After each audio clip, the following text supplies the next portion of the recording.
Guru memiliki peran penting dalam menyusun bahan ajar yang tepat dan menarik.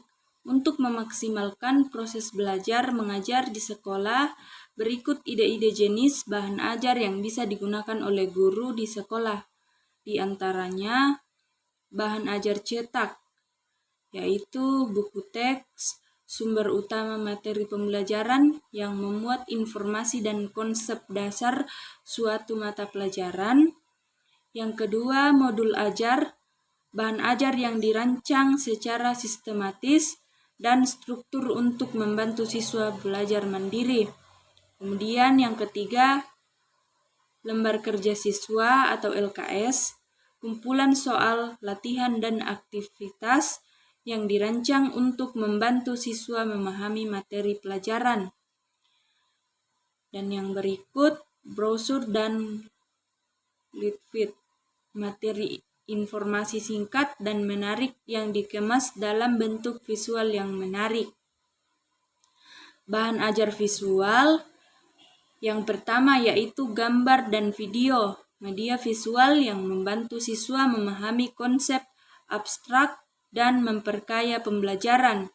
Kemudian poster dan infografis, menyajikan informasi secara ringkas dan menarik dengan kombinasi gambar dan teks.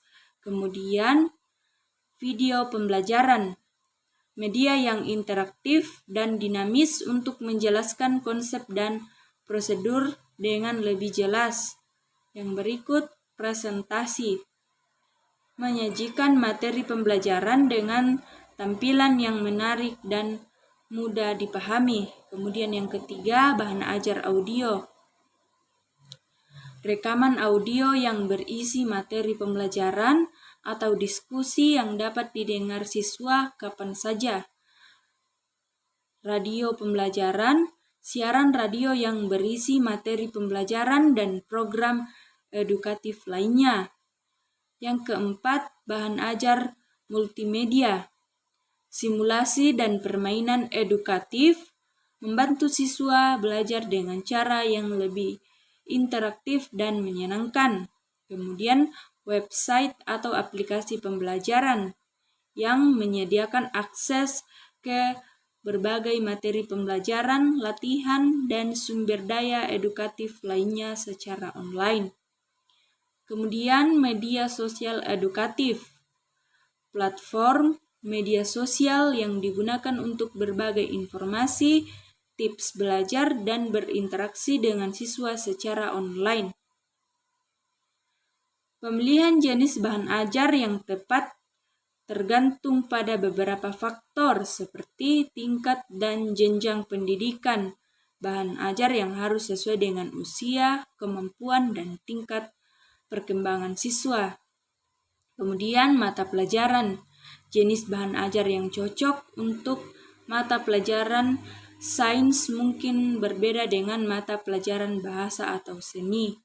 Kemudian gaya belajar siswa, ada siswa yang lebih menyukai belajar visual, audial, atau kinestik. Guru perlu memilih bahan ajar yang sesuai dengan gaya belajar siswa.